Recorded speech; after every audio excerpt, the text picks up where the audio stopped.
Ladies and gentlemen, children of all ages, welcome to our show. We have gathered together from the cosmic reaches of the multiverse, two of the nerdiest geeks to be found.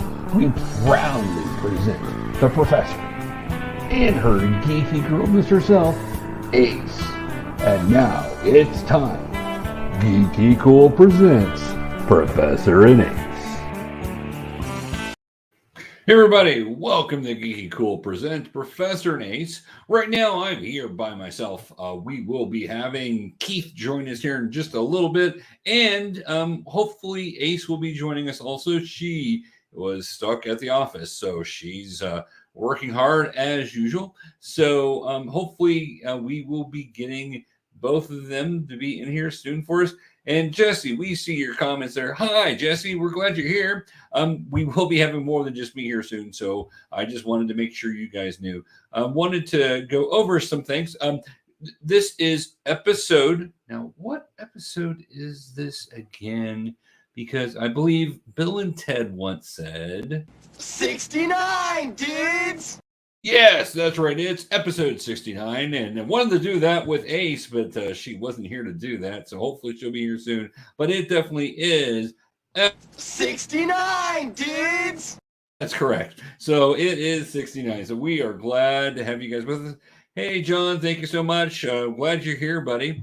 And so we are going to talk a little bit about the Marvel announcements from last Friday with the Disney Plus Day, which ended up being just basically, hey, you can get a discount on Disney Plus to celebrate your second-year anniversary, and here's some Marvel trailers to kind of appease you. It was kind of an interesting way to do things. They did drop a couple of new shows that day and a couple other things, and you could get some good deals. But it seemed like a lot of hype about, why don't I just call it like Marvel, Disney Plus Marvel Announcement Day or something. I don't know. But we're going to talk a little bit about that. I did want to mention there is something about to happen in 24 minutes or so. The dropping of the new SpiderMan trailer is about to happen. There is anticipation that there's going to be some major reveals in the new trailer. Probably that our two former Spider-Men will be in this movie, as we all suspect they will be. We'll be surprised if they're not seen in this trailer, or at least hear their voices or something to let us know that, yes, we do have what was reported actually over Pop Culture Minefield back a year and a half ago, that we would have a Sinister Six along with 3 Spider-Man in this movie. So we are believing that probably will be what the announcement will show us, but we'll see. As soon they are doing a live reveal of the trailer in LA at in just like I said, just like 20 plus minutes. As soon as that goes live on YouTube, which probably will be shortly thereafter, we'll be making sure to get that on GeekyKOOL. That way you guys can check that out and with your one-stop shop for all things nerd, as our good buddy Spoo would say. So still nobody else here with me, but I'm going to go ahead and jump in here so you guys can see things. The Simpsons short was rather funny, especially the song with Lisa singing. This is true. That I agree, John. That was funny. The little Simpsons short that was with it. And they had some other cute little things, but mostly it was the Marvel, some of them trailers, some of them just announcements of what is yet to come for the MCU on Disney Plus. Some very exciting things, in my opinion.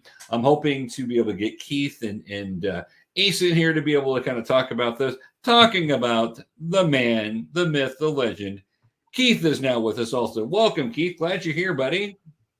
Hey, how's it going? Hey, good. Now, much better now that you're here. It's always better when you're here. And since Ace isn't with us yet because she had some work stuff going on, hoping she's going to make it, but I don't know. I think I may have misunderstood her message earlier. But even with that, I'm glad to have you here with us. That way we can talk about this. We were just talking just real quickly about the Spider-Man trailer that's going to be released in just over 20 minutes in LA. Mm-hmm.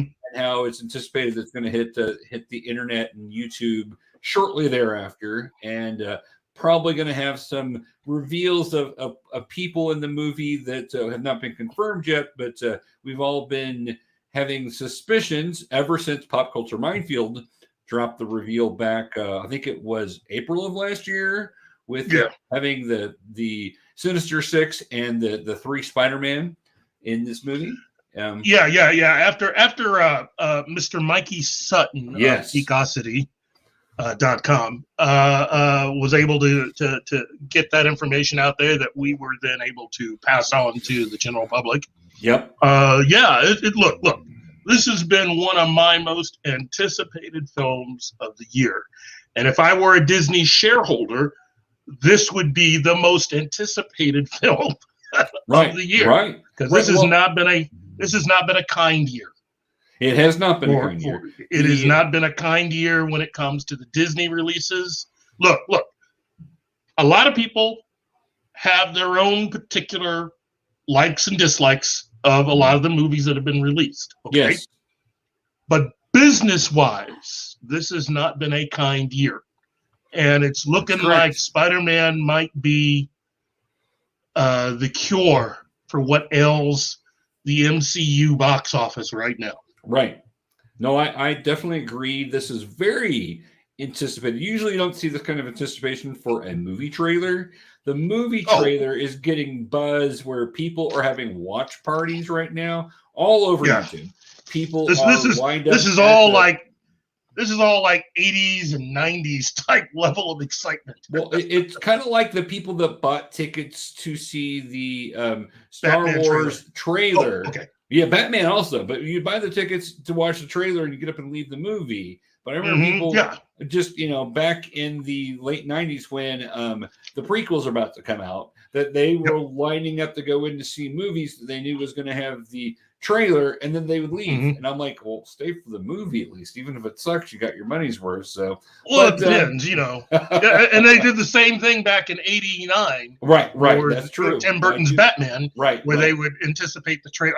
It's just all good stuff. Look, as fans, as geeks, as nerds, we have had an incredible run over these last 25 years. We have. Okay. And I don't really anticipate a lot of that changing over the course of the next year, although certain things that have been planned out may not either happen the way that we hear they're going to happen, or there may be some massive changes. Right. Now, kind of like what's happening with Doctor Strange right now. They completed production, but they have a lot of reshoots. Now, it is not expected that this is anything bad, but the amount of reshoots they're going to have will extend at least for a couple weeks. Right. So, and also some script revisions is what I'm hearing. Sure. So,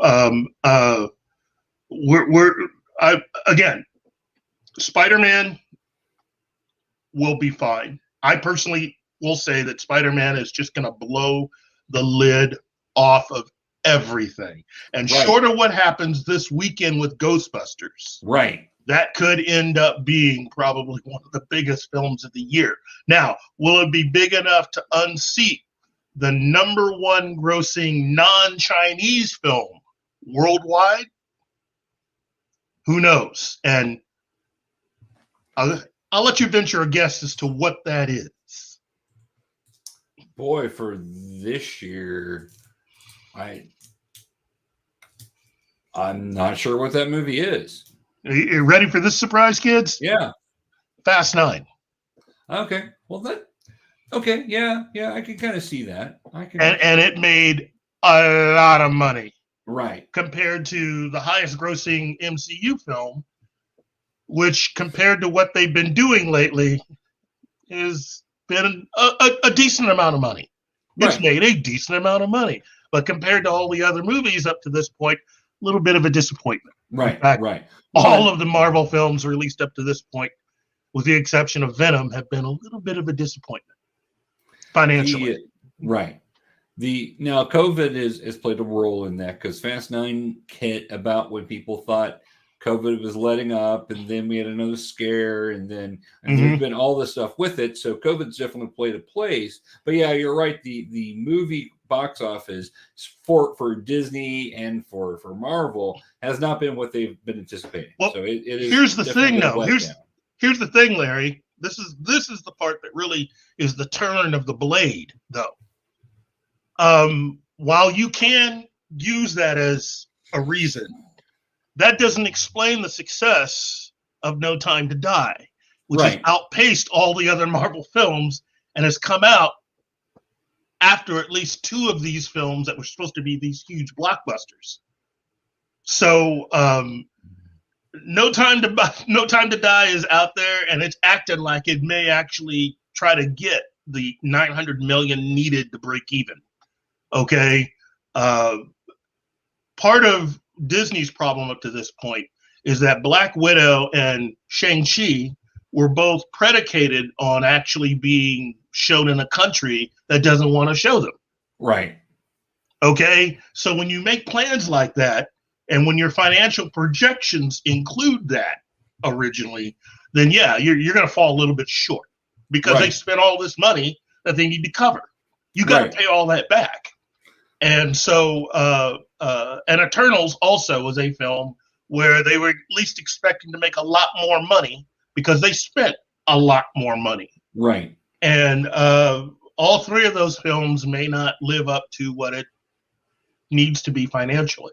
Now, that doesn't mean that they're box office busts, okay? Right. It just means that the amount of profit isn't going to be there as has been projected originally and compared to other MCU films. Right. You know, the amount of this is the problem that Fox ran into with their X-Men movies, that you had a lot of high-profile movies, but the amount of return when it came to profits was falling off the opposite way.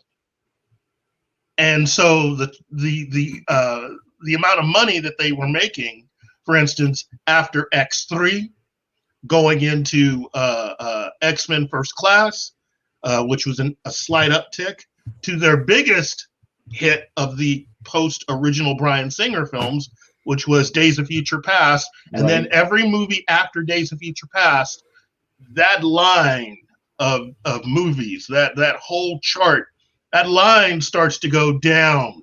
It trends downward for every single movie after that. Well, that's what the MCU is experiencing right now.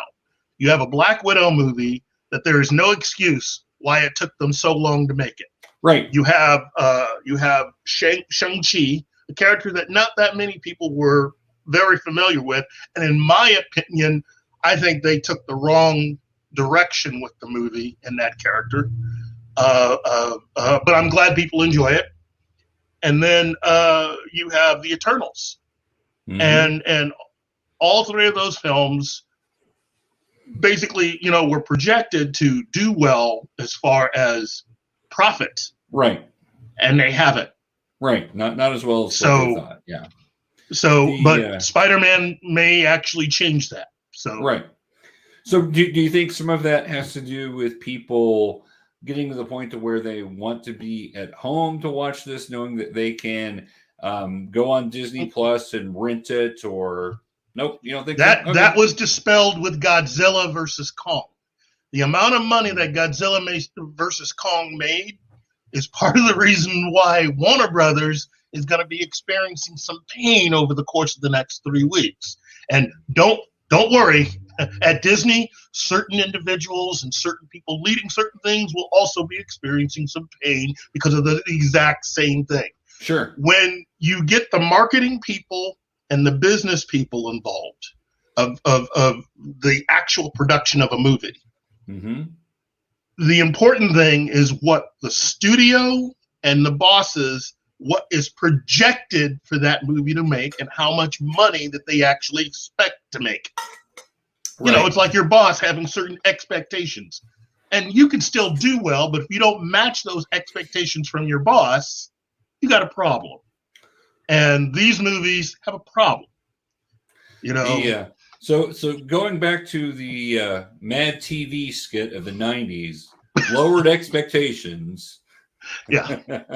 So that is very interesting. And I was going to ask you at some point, and we'll have a discussion at some point off camera and then maybe on camera, what you thought Shang-Chi should have done. Because I really like Shang-Chi. I liked Black Widow. There were problems with Black Widow, but I liked Black Widow. Shang-Chi. Well, I can easily answer the Shang-Chi question. Shang-Chi, I would not have done what they did to him, which is creating a superhero version of the character rather than having the first Asian kick butt James Bond / Jason Bourne of the MCU.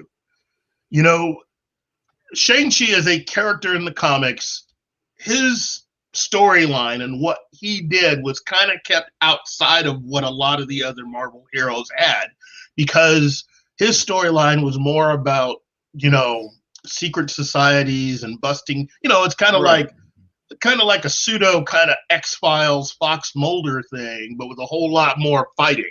Right. You know, right. And so they decided not to go with that and instead go with a more superhero version of Shang-Chi, which I can understand. You got to do it for the kids. But that also means that they didn't want to make the major commitment to actually keep the character close to its comic book origins of being kind of like a stealthy Jason Bourne type character. And which I think, if it had been left up to me, is the direction I would have gone with it. Because that's pretty much what a lot of the comics point to.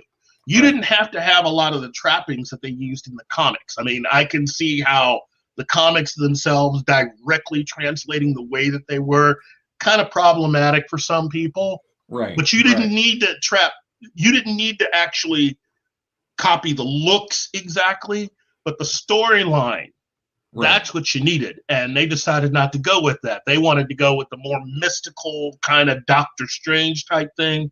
And that's not what the character is. See, now, he's an action character. I know he's an action character. I agree with that part. I thought he had those connections there. He does have some mystical connections, but it's not like Doctor Strange. It's not out the way they had it in the film. No, I agree. He walks that fine line between the action movie hero segment of Marvel and the mystical segment. He kind of walks that line a little bit. The same way that Ghost Rider walks that line between the superhero stuff and the mystical stuff. Right. No, and I get that. Yeah, I can totally see that. And I liked what they did. I could have seen doing some of the things with them, but it is interesting that it didn't do as well. Now, it did come out when COVID, at least for Missouri, shot way back up again. So I know my son and I were wearing masks, went and saw it and everything else. And I know Black Widow kind of had the same sort of thing. It was happening during one of the heated points there. Yeah. I don't know. I don't know if that's really an excuse or not. I know, and Bond I cannot wait to go see the new Bond movie, but and I'm hoping to do that this weekend. But I've not seen it yet. But enjoy it, because it is a proper end to the Kelvin Universe version of Bond. The Kelvin Universe. Wow, that's a. So John's got this comment here for us, and then we'll get started. And because we need to get going on the actual real topic of tonight, being what all the announcements from Disney Plus Day. But John's got this to say. Patty Jenkins' Star Wars Rogue Squadron was taken off the schedule. And yes, it was. I don't know why you would sign her to a contract, but. Patty Jenkins, look, that whole thing with Patty Jenkins and all of that, I can definitely, it was reported that it was really more about a disagreement between her and Kathleen Kennedy and the people at Lucasfilm. Right. Which, again, this is one of the reasons why, in my opinion, this is the main reason why Kathleen Kennedy should not have been allowed to keep her job. Has nothing to do with who she is or the fact that she's a female, any of that. Right. It's the fact that her record of making films for Disney through Lucasfilm, even though they've made some money, there is a very controversial record behind the scenes where almost every film she's worked on has had to spend more money than what was originally projected to fix problems and mistakes. And it's a consistent thing. Problems with either directors that she hired that then get fired and replaced. Right. or having to redo, like, for instance, I talked about Doctor Strange earlier. That's minor compared to what they had to do for Solo. Right. All of that does not fall under the purview of Disney. It falls under the purview of Kathleen Kennedy, who was in charge. Right. Right. So any other person working that exact same job would have been fired because you're costing them money. Right. And now you have someone working who is running Disney who is a money person. He doesn't care about, like, oh, your film happened to do X, Y, and that's great, as long as you keep the shareholders happy. But where you disappoint him is where you're spending more money than what you were originally allocated to spend. Right. And almost every movie she has done, whether it be any of the Star Wars films that she worked on, the Disney Star Wars films, or any of the other films, there were problems behind the scenes, and she had to be allowed to actually spend more money. Right. Or in her case, she actually spent more money, I should say, because Iger let a lot of creative people do whatever they want. That was the problem under Iger. Everybody like Kevin Feige and Kathleen Kennedy were allowed to run rampant to do whatever they wanted. And what Bob Chapek had to say was, you guys can still do what you need to do, but I need to limit you guys because you are spending way too much money and costing us beyond what you originally had projected. Right. Lowering the potential intake for your profit there. So Keith, before we switch over, do you know what episode this is, by the way? Let me tell you what episode this is. Let my good friends Bill and Ted tell you what episode it is. 69, dude. So, congratulations. Thank you. We are at 69, dude. So yeah. Tell the princesses we said hello. Hey, look, I'm excited that we have a lot more coming from Keanu Reeves. Yes. If you are a Keanu Reeves fan, these next couple of months are going to be golden for you. So, well, and there is a hot rumor, and you probably can just spell it out and say it's not going to happen. But there's a hot rumor that Keanu Reeves is going to show up in the trailer tonight for SpiderMan. As something, I don't know. Somebody had mentioned possibly Mephisto, and I don't know, man. Keanu Reeves shows up. It's all on. Keanu Reeves is one of those people that, because of his unique place within the fandom, he can show up anywhere and people will be fine with it. Yeah, I think if he shows up in the trailer, fine. If he shows up in Justice League 2, fine. If he shows up in Man of Steel 2, fine. If he shows up in any of the other, he could show up in the next Jurassic Park movie. Everybody would be great with it. Yeah. Well, yeah. Everybody loves Keanu Reeves. So, yeah. Keanu is just, he's fantastic. And they just recently posted pictures of the, I think, completion of filming on John Wick 4. Yes. And I'm thinking he might make a cameo appearance in the John Wick, in one or both of the John Wick upcoming spinoff stuff that they have going on, like the Continental television series and the spinoff, The Ballerina. Oh, yeah. So Ana de Armas, since you haven't seen No Time to Die, Ana de Armas, who's going to play a role in that movie that you'll see, she's going to be the ballerina, and she definitely has the skills. That's awesome. The John Wick universe is growing, and it is going to be amazing. So can't wait. That's a lot of fun. The fact that you can take something that was supposed to be one movie that was this action nonstop movie that had this kind of cool background to it, and you're making a fourth movie, and then you're spinning it off. That's phenomenal. Good for it's just awesome. Again, it's all of that. Plus, when the script originally came to the company, it was for a character even older than Keanu. Right. John Wick was originally written as a man who was much older, and so that was the first thing that was Keanu's initial contribution, was to let's bring his age down a bit. Right. You can still retire and try to move out of that line. And then, have to be forced back into it. Well, let's get started here with the Disney Day announcements. There's the nice screen showing us all the multitude of things that were announced. That some of them we knew were coming, some of them been announced prior, but kind of giving us an update on what all's coming out.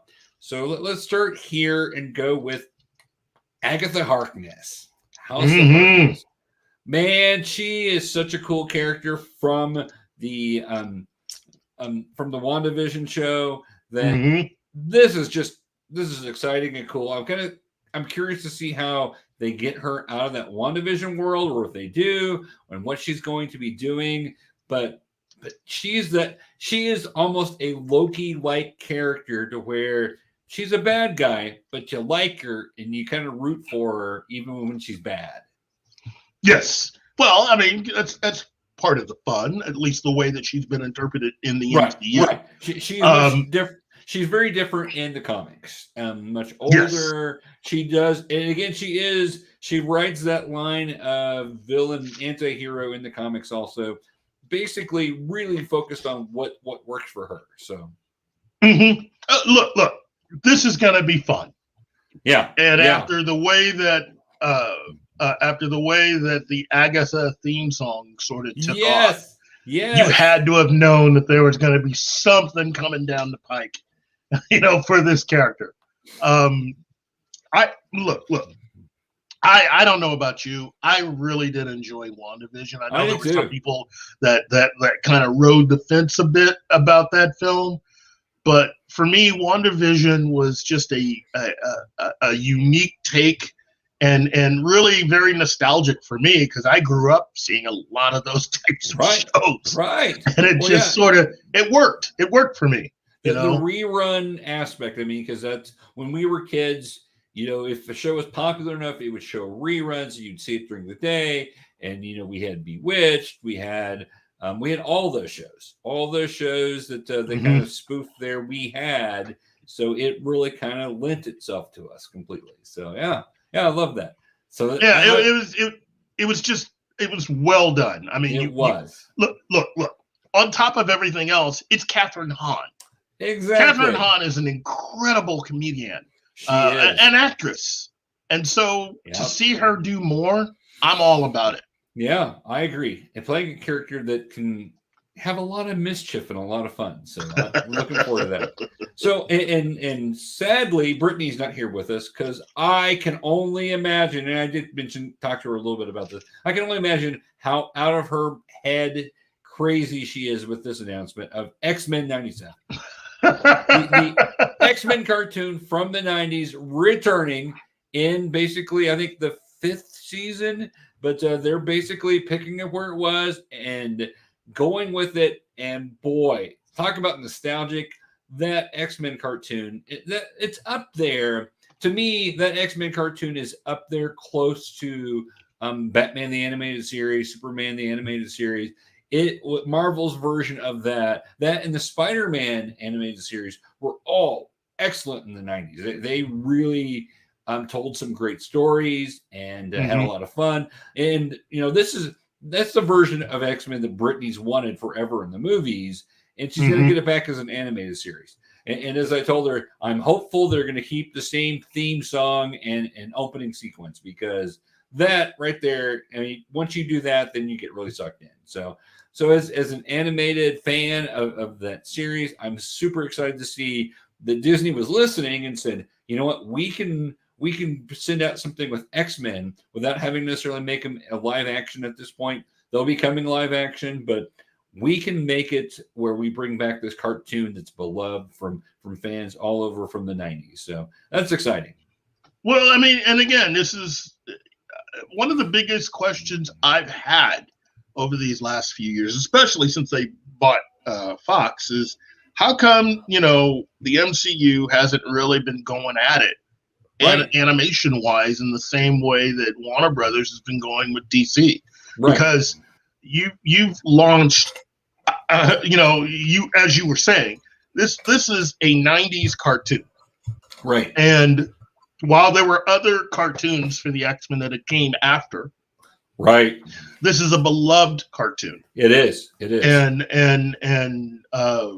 while Batman the Animated Series got a lot of love as far as Emmy nominations and everything else, both series were really well done. Yes, they were. And fans really loved, what both series brought to it, although it did seem like Warner Brothers got a lot more out of their animation division because of the strength of the aforementioned Batman the Animated Series, Superman the Animated Series, Batman Beyond, and Justice League. And Justice League Unlimited. Yeah. So you had a straight string of animated shows that continued, and with Kevin Conroy, being the voice of Batman, and really for many people within the sound of my voice, he pretty much is, you say Batman, that's the person whose voice you hear in your head. You bet it is. It's just, I personally am excited. I'm personally excited with this announcement. I just think that there should be a lot more going on. I hope this really signals that they're ready to make a commitment to bringing the X-Men fully into the MCU. Because I think everybody's ready. I think everybody is ready to see the X-Men. I agree. Well, I think you needed to give it a little bit of time coming in from Fox and what Fox had done. I was ready day one. I was ready day one. Well, and I'm excited to see what they're going to do with Fantastic Four, but I'm still a little hesitant after, what. Well, Fox Fantastic Four is different. Fantastic Four is different in that it's not really a superhero type thing. It's like I was saying earlier to another guy that I know, it's a big comic book fan. It's kind of like the whole misunderstanding with Superman, that when you understand what the creators of Superman were going for, you then have a better understanding of how everyone misunderstood exactly how they were able to create their own version of that hero after his debut in 1938, which is you had two young men who were big science fiction fans. Their whole purpose with all of this was creating a science fiction adventure story set within the big city. It's an alien from an advanced civilization who has all these powers that is living on Earth. And so when Superman hit, all of the other companies and comic book publishers thought that it was all about costume and powers, when in actuality, the two young men that created Superman were angling more on a science fiction tip. Which is the reason why I keep saying Zack Snyder pretty much got a majority of what he was doing right, which is it is a science fiction story. I mean, it's comic book superheroes, but it's a science fiction story, which is what the creators of Superman were going for. Now, over time, a lot of stuff's been added to who that character is, and you built up this whole story. But if you go all the way back to the beginning, and it's the same thing, though, really for this, you got to understand the X-Men. Oh my goodness! I mean, you don't get better than that. And what they had in X-Men the Animated Series was pretty much the cream of the crop. You got to go with that. You don't have to mess with it. It's near perfect. It's near perfect. Just continue what you were doing. Continue along. Go make sure what you've done in the past. Make sure that makes sense on watching all those episodes. Making sure take it and then take it on. And the success that Warner Brothers had with bringing back Young Justice, I think may have spurred on what Disney was wanting to do. That's very possible. And in that particular instance, they brought it back with the same people who were originally a part of it. In other words, it was like a short vacation for that series when they brought it back, because everybody came back. All the writers, the producers. This one won't be as short of a vacation. This is a little longer vacation. It's sad to me that 97 was that long ago, because it doesn't seem like it should be. So let's move on to the next one. So the next one's an interesting character that I've only know a little bit from the comics. I don't know her very much, but we're going to get some exposure to Echo. coming up in the Hawkeye series. So she's going to be a character in the Hawkeye series. She's going to translate over to her own comic. She does have the ability to basically mimic anybody's skills, very much Taskmaster-like. And she's going to play a part in Hawkeye. And don't believe we've actually seen her in the trailer for Hawkeye that I know of. But she will be going over to her own series, and that should be interesting.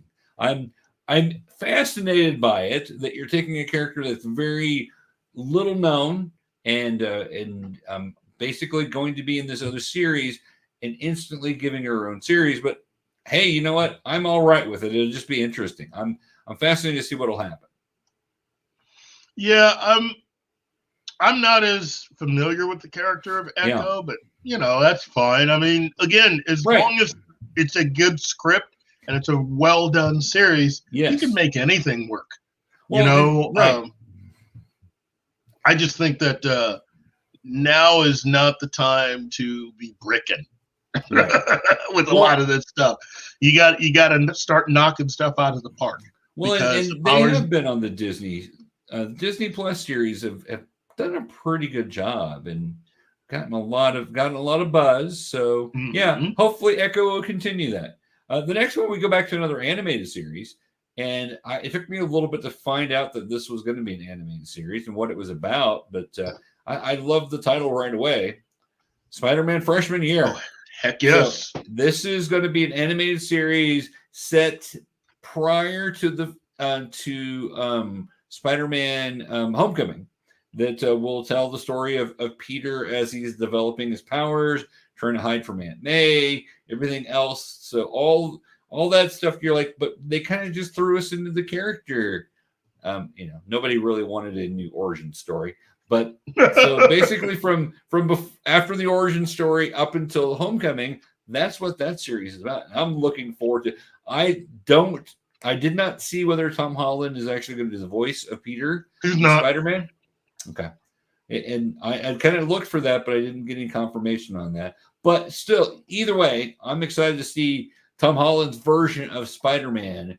You can check that animated coming up soon. So another animated series out there for him. This is going to be nothing but goodness. Anytime you go back to the basics with Spider-Man, and this is something that Sam Raimi understood. Yes. You go back to the basics. It's nothing but good stuff.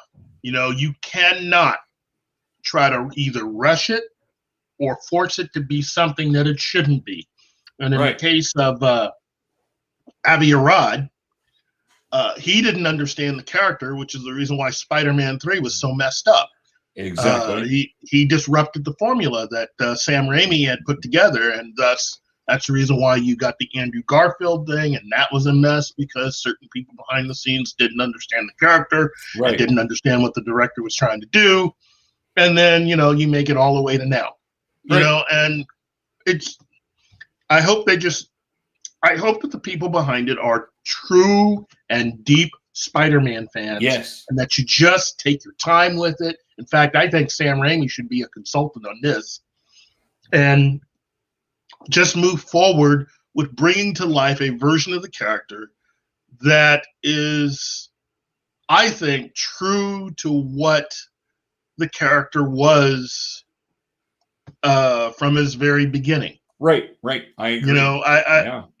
I think it's better to have that than to try to be all fancy with it and try to do something that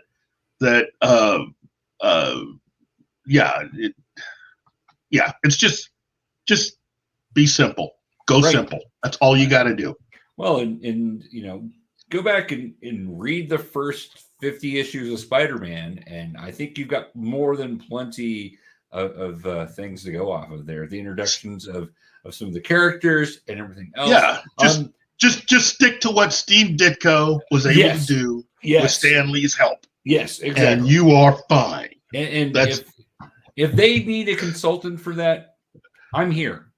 Yes, Give me a call. Yes. I'm a huge fan. Give Larry a call. I can help you. Keith can fix all the DC stuff, and I can help him with that. But I can fix any Spider-Man problems. And I know AJ can come in and help me also. She's a huge fan. But yes, I'm super excited for that. I saw that and went, Spider-Man? What are we doing with Spider-Man? An animated series. All right. The Incredible Spider, was that what it was? The Incredible Spider-Man animated series, which was a little different animation style, but that thing was great.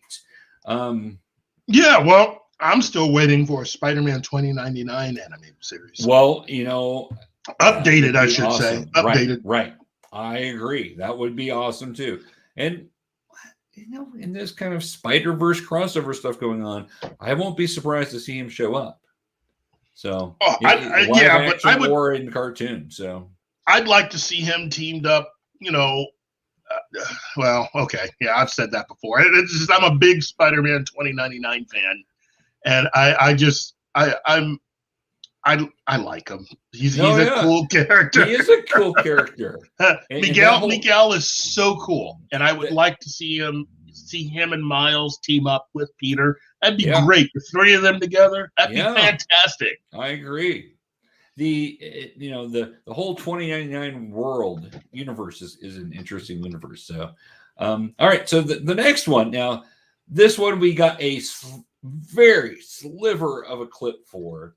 And that's Secret Invasion. So we got to see just briefly the eye scars there for our beloved leader, and I don't know, but the Secret Invasion plot line in Marvel was not one of my favorites. It was interesting how you had you brought in all these people that had died, and you brought them back because they were actually aliens posing as them.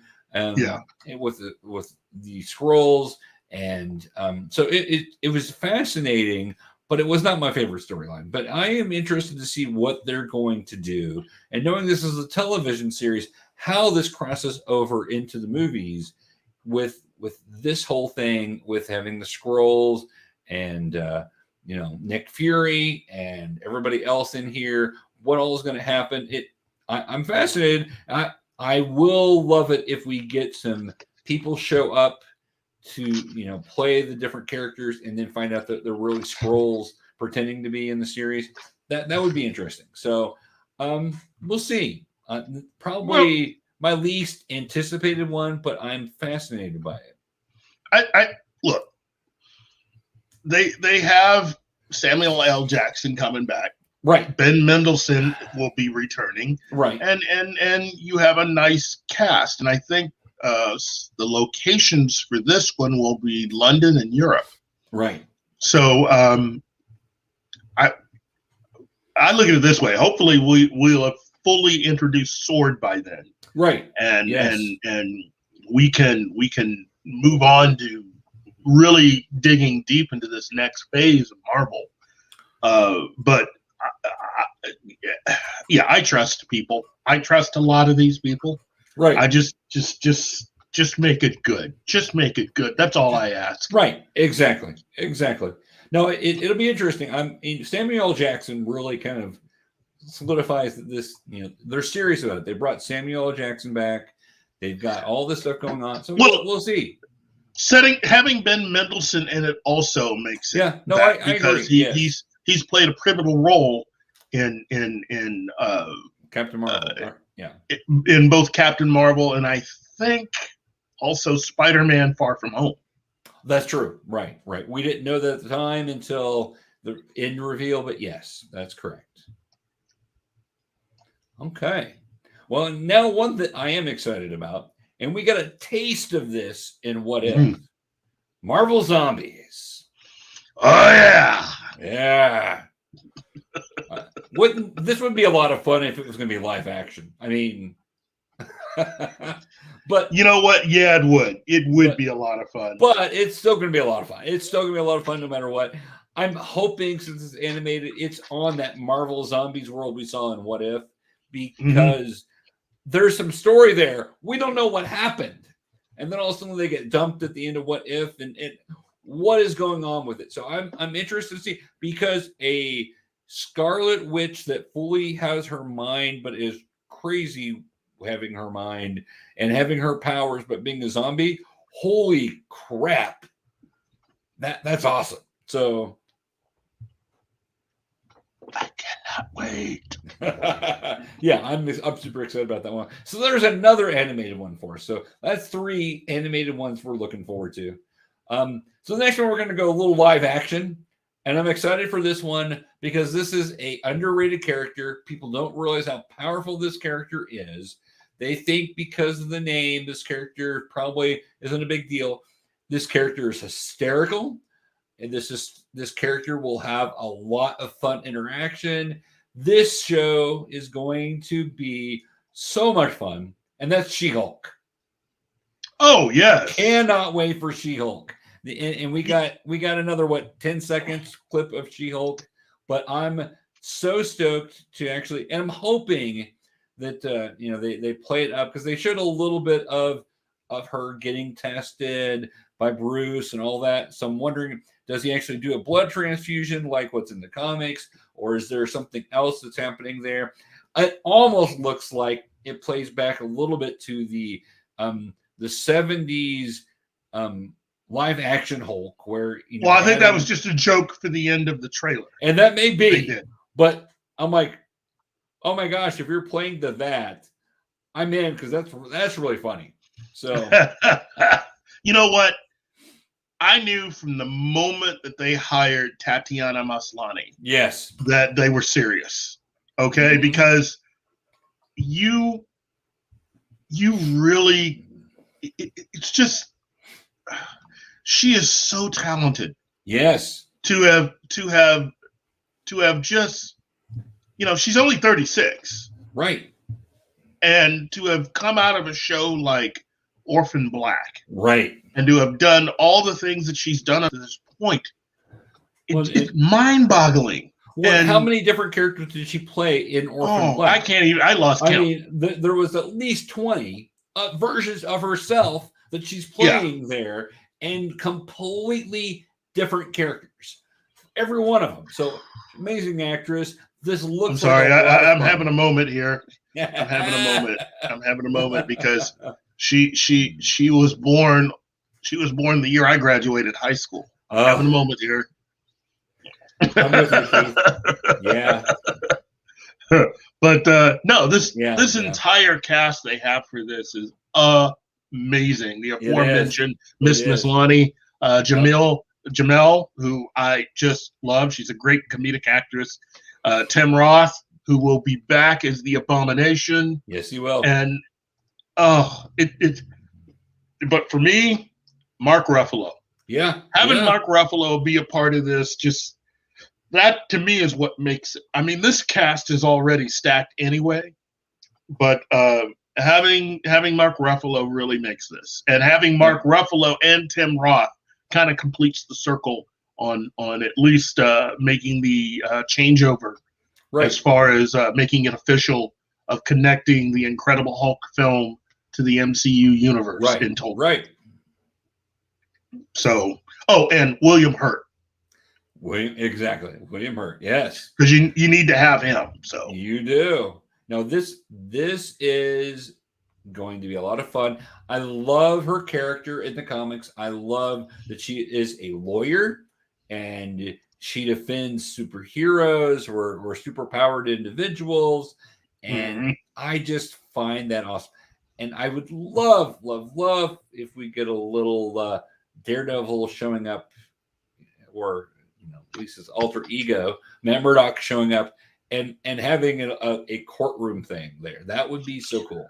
So isn't she though out on the coast initially? She's like West Coast. She was, yeah, at one point, but I don't know. I know that but maybe I mean, I'm not on the coast. I don't know. That's a good question. I know that the production locations for this one are Atlanta, Georgia, and Los Angeles. And my whole thing is that since Matt Murdock is mainly in Hell's Kitchen, Right. That's kind of a distance there. I mean, it is. Well, and he's come to LA before and had yeah.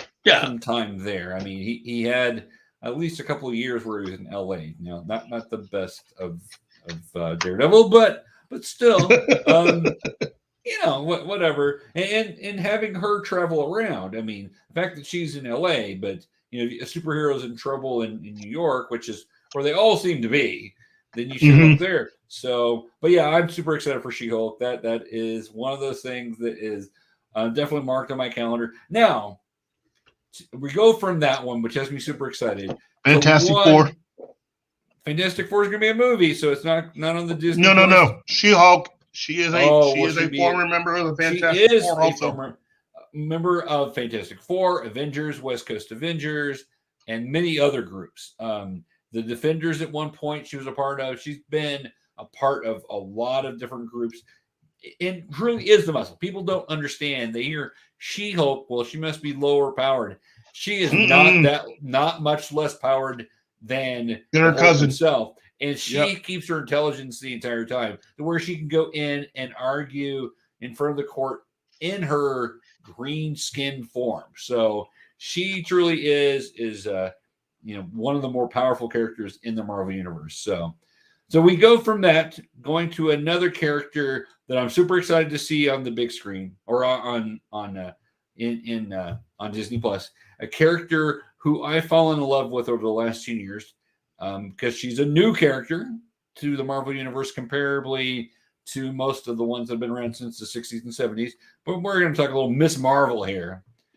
And I'm super excited for this. I loved the trailer that we got from this where she's dressing up as Captain Marvel. They're keeping that whole idea that she is a fangirl. She writes a fan fiction. She plays video games. She truly is the geeky girl. And AJ would so appreciate that because, you know, that's kind of AJ would be like, this is my character because it's who I am. They're just writing it about me afterwards. And the funny little line about brown girls don't, you know, this doesn't happen to brown girls. So I which I think is going to be really good because it's going to actually delve into some of those political issues without making it completely political, but kind of show you where people are at.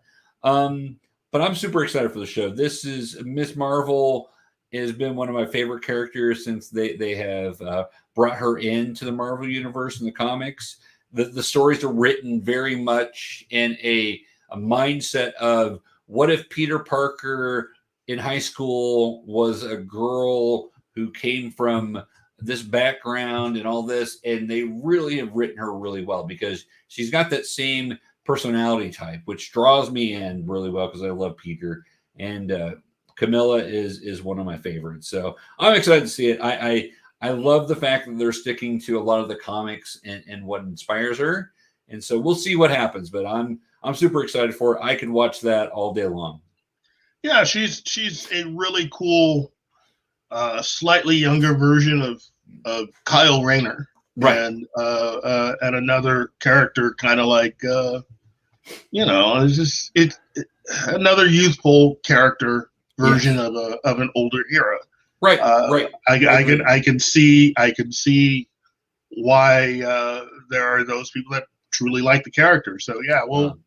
We're anticipating something. It's one of those monthly reads for me. I do collect Miss Marvel comics, so I'm super excited to see what'll happen here. So I'm all go on Miss Marvel. So now another one that I'm all go on, and this has been happening a lot here, a lot of them in a row, but one that I'm super stoked for also, another super stoked one there. And this one is about a character that people mistakenly think is just Marvel's version of Batman. And it's really not. Moon Knight. I'm oh my gosh. The trailer for this show where he's talking to his voices, you've got all that going on. He's not sure what real reality is.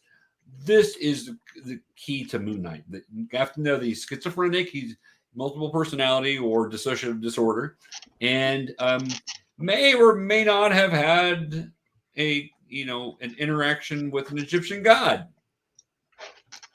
Depending on what his voices are telling him.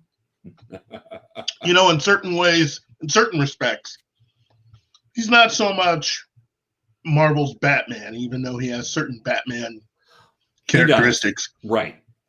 He's closer. I always thought of him as being Marvel's attempt at doing the Shadow. No, you're right. I agree with that. He is much more the Shadow in a lot of the ways he does things than he is Batman. He's just been called that because his outfit is white instead of black, but he's got the cowl, he's got the kind of the cape.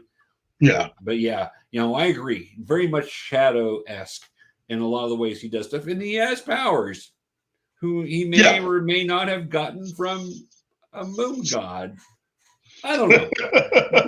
Which that makes it fun because you're like, this character, and the trailers really kind of point to that. This character has lots of problems. Oh, yeah. He's going to overcome some of them to be able to do, save the world or whatever he's going to do. But I'm super excited for it because here's the character I never thought we would see on the screen either way. And to get what's his name from Rogue One. I mean, I'm sorry, from the sequel series, Star Wars sequel series. I'm like, wow, as Poe, he's going to be a fantastic Mark Spencer. So, well, Oscar Isaac is someone who I think is very versatile, and he's a big geek himself. He may not be as big a geek as Henry Cavill, right? And there are a few that are, right. But I think he loves this stuff, and personally, I think this is a nice change of pace. Yeah, to a lot of people, he will thankfully be seen either as Moon Knight or as Duke Leto from Dune. Right. So right. I think this hopefully will wipe out any association he's had in the past with the X-Men. Right. Wow, that was not good. But that was that was rough. Yes, I agree. But I'm excited for it. I think this one's coming sooner rather than later, isn't it? I believe it's probably early 2022. Yeah, and for me, I mean, I've been a fan since this character first popped up in comics. Yeah. And so I have been waiting a long time for Moon Knight. Me and Robert Meyer Burnett, because I'm telling you, man, there's nothing like this character. So I remember as probably older kid or early teen picking up Moon Knight, never having read it before, and going, what is this? What am I reading? But being fascinated by it because I'm like, this is like nothing else I've read before. This is kind of wild. So, So yeah, I'm like super excited. That'll be good. Next up, we've got a couple more animated series, and of course, one of them basically is the sequel to What If. We will be returning to the Watcher and seeing what's going on in other universes. I love the first season of What If. I am super excited to see what we do in the second season and what kind of worlds we peek into. Because those were always one of my favorite comics as a kid, was reading the What If stories. So I'm looking forward to seeing it. So that'll be fun.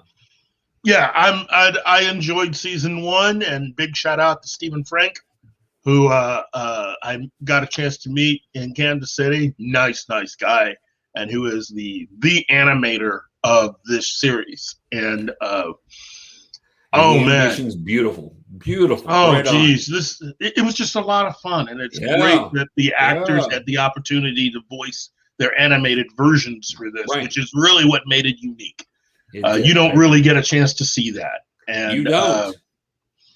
I just think that if you've not watched this show, it's the first thing you should probably do once you're done listening to this show is go watch What If, because there's nothing like it. There's nothing like it. There's not. I agree. They did very well with season 1. Talking about animated series, here comes a kid version to try to get kids involved, and nothing wrong with that. We have I Am Groot. which is little shorts for Baby Groot and his kind of misadventures to kind of keep things going on with Guardians of the Galaxy. And until we get to the holiday special, right? And then Volume 3, right? Exactly, which are both coming. I'm super stoked. I mean, yeah. So we also had a new character going to be having her own series, and that is Ironheart. So basically, yeah. Honestly, not one of my favorite characters from the comics, but an interesting go, because since you do have Tony Stark dead in the MCU, here is his replacement with a high school genius who creates her own suit of armor. Stolen. Look, I'm having some fun. No, what it really comes down to is that I like the idea of the character. Yeah. I just wish that the Ironheart character had been a little better researched when it came to the comic. Right. That's all I gotta say. That's it. I'm with you, Keith. I just wish they had done a little bit better work with that. Other than that, it's all good. At least she's probably not going to shriek and call herself Adam. So whatever. Well, personally, I would like to see her kind of interact with a few more of the younger Marvel characters. I agree. I was actually going to ask you your thoughts on a potential Champions, either series or a movie, bringing in the younger characters into their own superhero group. So not everybody has to be Avengers. Bring in the Champions.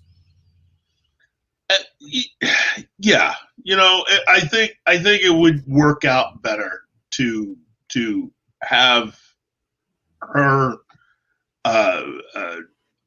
literally to have her just do some more things and to get the character out there. Right. Personally, I'm not a big fan of how they brought her in to the comics. Right. I'm not a big fan of killing people off and then replacing them wholeheartedly. I think Riri as a character is fun. And I think she should have to match wits with other really smart characters within the Marvel comic and or cinematic universe. If you could bring her in with Camilla from Miss Marvel and finally bring in our SpiderMan that needs to be in the universe that's still lacking. I think teaming her up with Miles and a few others is helpful. I think, but I also would like to see them match with a few really intelligent characters. It's great that we can create books where brawn is kind of something that you do, but with intelligent characters, you also deserve to have a villain that can challenge you on that half too. Right. I think going up against someone like, say, Dr. Doom would be a nice test for these younger characters because he's a bad A. So, bring them in, bring these characters all together. Dr. Doom, after you introduce him in Fantastic Four, have them fight Dr. Doom somehow. Bring in Squirrel Girl to join in. I mean, yeah. Well, look, I will say this much. I would not be surprised if in a few years that the order will come down that something is going to have to be done with the MCU that will allow them to bring back certain characters that have gone away. Right. And or sort of just stop it and restart it. Right. Meaning you're going to recast all the major characters and let's go from there. So I think we are a few years away from having Tony and Steve and pretty much just recasting everyone and starting it again. And this time starting with, the Avengers with Ant-Man. Right. And see what we can do with that. because that's the only, you're starting to run into some problems at this point. And certain characters, for whatever reason, that you either can't use or they don't want to use, and it's starting to get a little confusing.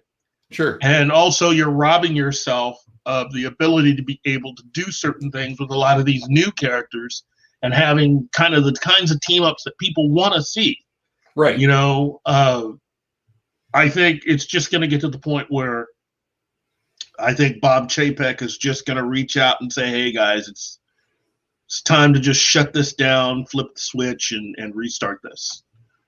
You know, because people are going to have a hard time when that happens, because now you've got certain people in mind. When you hear the name Tony Stark, you think of Robert Downey Jr.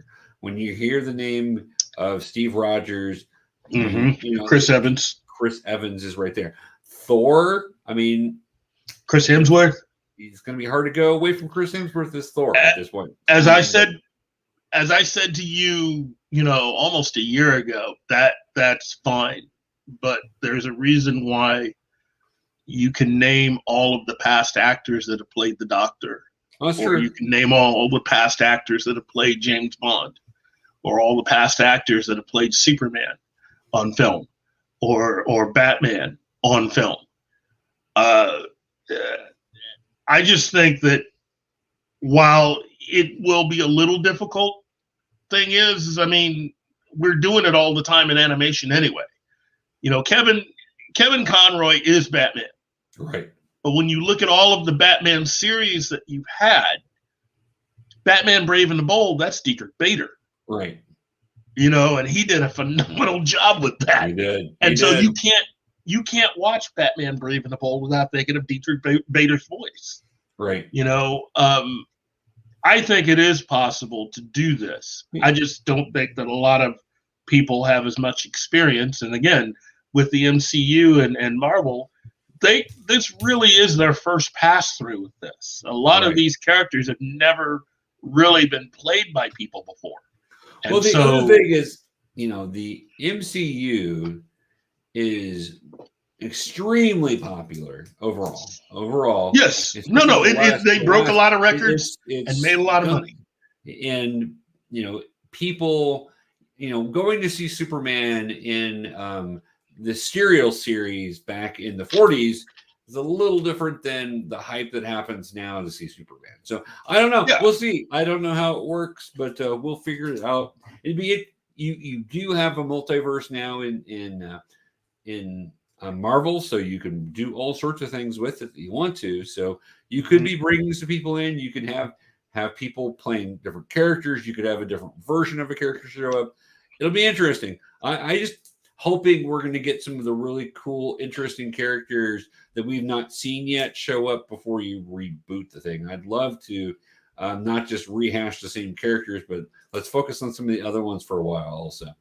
So, well, I agree with you. It is time to do that, but we also missing, because of the way that the MCU came about.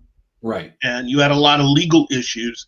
There are reasons why everything happened the way that it did. There is. You know, by Disney owning everything now, when you reboot it, you can actually do it in the proper order and bring in more characters on top of that.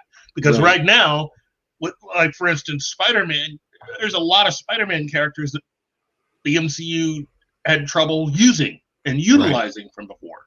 And some of them have crossovers into other books with other characters and other things going on. And it's just been a mess in that sense. Right. It hasn't stopped them from making a lot of money.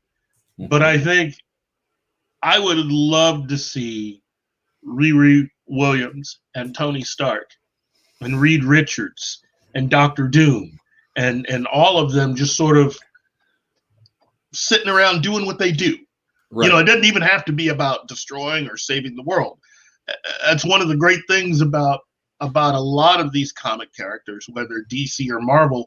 Character interactions are important to all of it. They are. And how you write these characters and how to utilize these characters is just as important with a character like Riri Williams and say Tony Stark as it is with Damian Wayne and Bruce Wayne. Oh. Not a Damien fan, you know that, but like, oh, anyway, so that's our list of those announcements. Now, I do have a bonus thing though, because even though it was not included on the Disney Plus Day thing, and it was not included, and that was just mainly MCU, there was a different little behind the scenes thing of a series coming to Disney Plus that showed up either Friday or Saturday. I can't remember which one it was. And this one also has me super excited, Keith, because I'm a huge fan of the original movie this is based off of. And if you've not seen the behind the scenes thing, you need to, because it's laugh out loud funny. I'm talking about Willow. Oh, yeah. Willow, I just cannot wait. The original movie it's right up there with Princess Bride as far as I'm concerned, as far as an action, adventure, fantasy from the late 80s. That's right up there. Willow, family friendly, a lot of fun. Val Kilmer in that movie is absolutely hysterical. So but the new series looks fantastic. Did you see the behind the scenes trailer that they did? They released. Haven't seen the behind the scenes trailer, but I am excited. Hopefully they will utilize some of the things that George Lucas came up with. For his ideas. Originally written by George Lucas, right? Directed by some of his post Willow ideas. For making this sequel. But if you are a fan of Willow, okay, I am fanboy. I'm about to give you a present. Oh, I like presents. I am about to show you something, and it's going to blow your mind, especially if you're a Marvel fan. Okay? All right. Ooh, yeah. Okay? This is the original story that they came up with after the original Willow. Right, I do remember that. It's George Lucas, Chris Claremont, and the first book in the series is called Shadow Moon. Yeah. So check that out and have fun with it, because I'm telling you, if you are truly a Willow fan and you wanted to see what happened next, there you go. These books are out there, and you can go to your favorite. You can go online, Amazon, and find that. And this one's called Shadow Dawn. Or check your local library. They will be there too. And then Shadow Star. Yes. I remember the series. I did not read it, but I always wanted to read it because, well, one, I'm a huge Willow fan. 2, George Lucas. Come on. And then 3, Chris Claremont. Basically the constructor of the XMen universe as we know it. Without him, the X-Men universe would have continued to sputter and not go anywhere.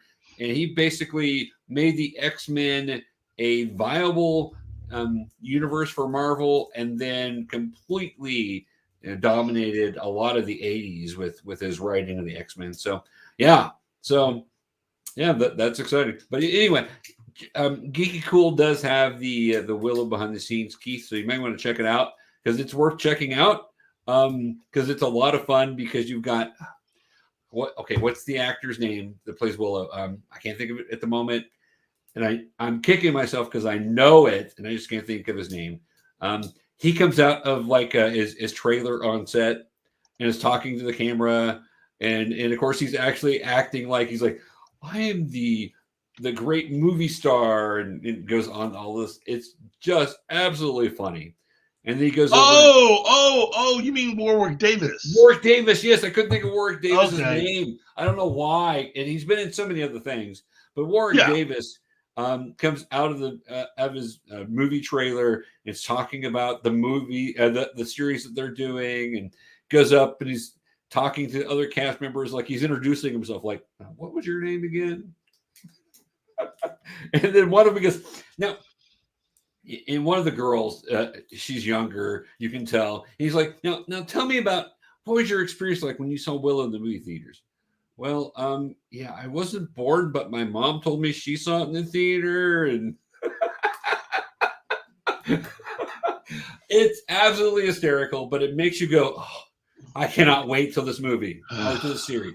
Cannot wait for this Willow series. And it's also coming to Disney Plus, and I believe it's set to come out next year. It may be 2023, but I think it's next year. Oh my gosh, I'm super excited. Isn't it getting close to time to have your top 10 of the year now? Should a lot of people be looking? Yeah. It's getting close, Keith. Yes, most definitely. I will say this: a top 10 show here for that. So, yeah. Overall, it's top 10 geek nerd stuff for 2021, and I got to tell you, this has been an incredible year. I do have my number one for the year already. Will it change by the end of the year? Will Spider-Man change it? Will Ghostbusters change it? I think Spider-Man will make it on the list. Yeah. But for Spider-Man to take the number one spot is a tall order. Sure. Okay. There is a chance that another movie coming this weekend might make it into the top 5. The Ghostbusters, but potentially. It's because I know who I'm going to call, and I plan to be in the theater this weekend, and I'm hoping to watch Bond and Eternals and Ghostbusters all this weekend coming up. So, wow, dude, I know it's my hope. I don't know. I'm going to make them all 3, but if I can work it out, that's what I'm going to do. I'm going to be in the freaking theater all weekend. Not everything that is on my list, though, is something that came out in theaters. Right. Some of it's Netflix related. Yeah. I think let's just say there is a certain Netflix original movie based on a comic that is still pretty much my favorite for the year. Charlize Theron, and that's what I'm. That's your hint. There you go. If you've been following me all this time, then you know which particular film I'm talking about. I do know. Yeah. Oh, you do? Oh, yeah. Did you actually sit down to watch it? I have not yet. It's on my list. It's on my list. I'm gonna get it. Well, my problem is making time to do it where I can just focus there. But it's on my short list. So I did spend my time watching Squid Games, but that's neither here nor there. Squid Game's another one. I mean, that is. It's an interesting thing. It doesn't make my list, but it's fun, and okay. So here's something you told me a while back. Something that I just had not made a priority because of X, Y, and Z and other things. But I did go ahead and went over to Amazon and started watching a certain sci-fi series that it's pretty darn good. Yeah, that you told me I should watch. Huh? Yeah. Okay. Again, let me just tell you, best science fiction series on TV. Period. Yeah, it's There's good. no other show that matches, and there's a reason why the people who ended up developing the show Picard, that was originally the basis for how they developed Picard. They were watching The Expanse, and sorry, they couldn't quite get it there. The Expanse is The Expanse, Right? And it definitely is. It is a show that I think is made for older kids. Right. This is not a kid-friendly show. Right. It is made. It's not. I'd say you have to at least be 15, 16, at least, for The Expanse. Yeah. And a lot of times they're not going to focus on it because there's not a lot of flashy to it. There's times you get flashy, but it's not going. You're going to have to actually listen and watch and see character develop through there. So yeah, but it's good. It's really good. I knew it was. I will say this: there is one show that you can watch with your family, with the entire family. Sit down and just watch it and enjoy it, and that is the Netflix version of Lost in Space. Yeah, right. I highly recommend that.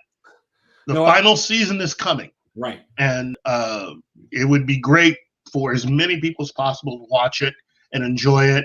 I enjoyed the original version of the series. Yes. A lot of people enjoyed the movie from the 90s, but this Netflix series is amazing. I agree. I agree. So, no, I actually had got my son to sit down and watch it originally when it first came out. When it first hit, we were kind of watching some shows together, and I'm like, let's check this out. And he wasn't excited about it, and then he got involved in it.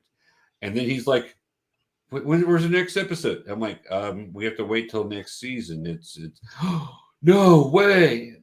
By the time the second season came out, he watched it with me, but he's like, okay, it's still good, Dad, but I'm not as crazy about it as I was. I'm like, snap out of it, son. What are you doing? Come on. But no, that's good. Lost in Space is really good. I am excited for the third season coming up, and sad that it's going to be the final one. But I know that's what happens. Netflix. That's curse of Netflix, right? Unless you're really something super special. And I will say this. If you really, really, really, really like this, you got to get as many of your friends and family to watch it then. Mm-hmm. If they get an unusually large number of people watching Lost in Space, they might be open to doing more.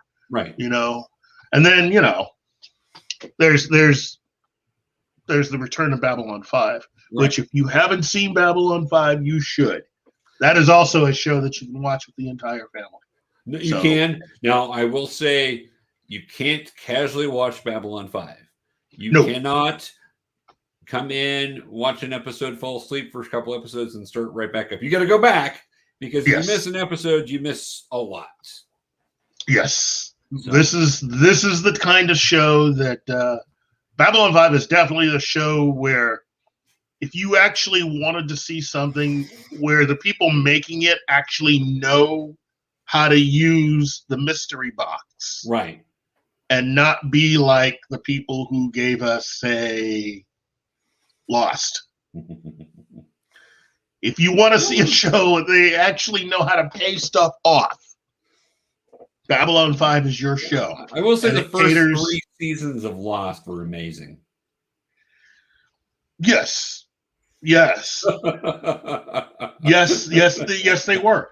Babylon 5 is one of those shows that if I may make a suggestion, start with the first episode of season 2 and just watch the rest of the series, because season 1, there's nothing really wrong with it. It's just it's so odd, right? That if you watch the entire series and then go back to season 1, I think season 1 makes a lot more sense. And so season 2, just start. And the ending of season 1, you're like, what's going on? That's okay. Yeah, I'm with you. So, no, I agree completely, my friend. Well, thank you for being on with us. Like I said, I didn't know that AJ wasn't going to be able to make it completely.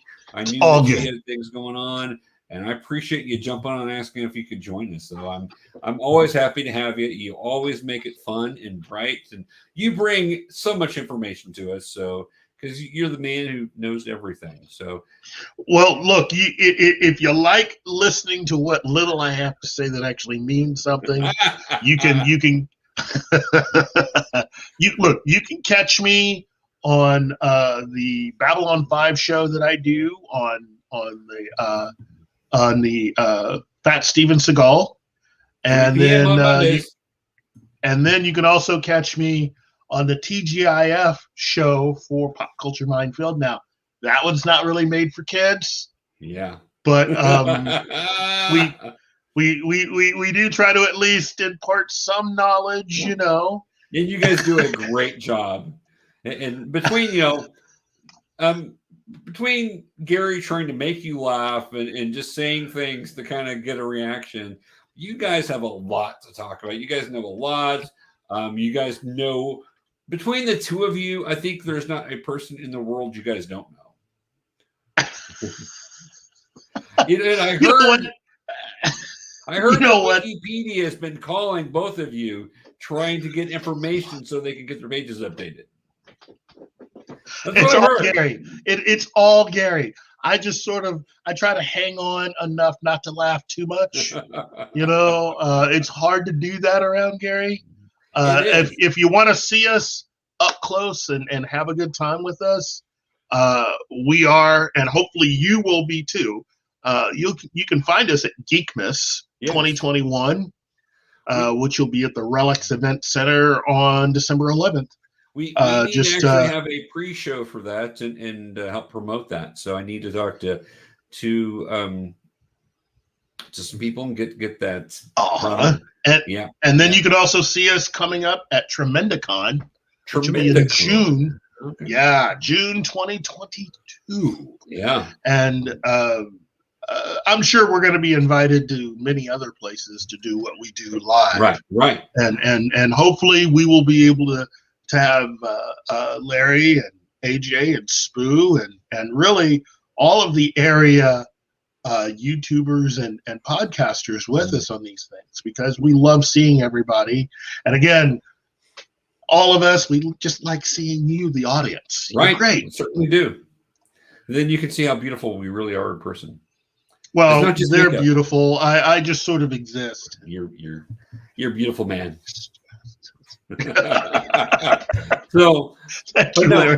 So now where is this con at in June? Because you said Extreme Con. Tremendicon is going to be in June 2022, and it is going to be at the Oasis Convention Center. Okay, yeah, here in Springfield, Missouri. And you should go ahead and get into their Facebook and or find them online, or just Google Tremendicon and enjoy it. That sounds we awesome. Hope to see you there. Well, and for those that and hopefully you will be able to make this also. But we do have OzCon coming up in April, I believe, in which we will have two of our regulars getting married to each other. I know AJ and Spoo are going to tie the knot, and I think Spoo's getting the better end of the deal. But whatever. You know what? They're both uber they cool. They are awesome guys. I mean, I try to keep up whenever I'm around them, but their coolness just radiates. It does. It mostly does. Yeah.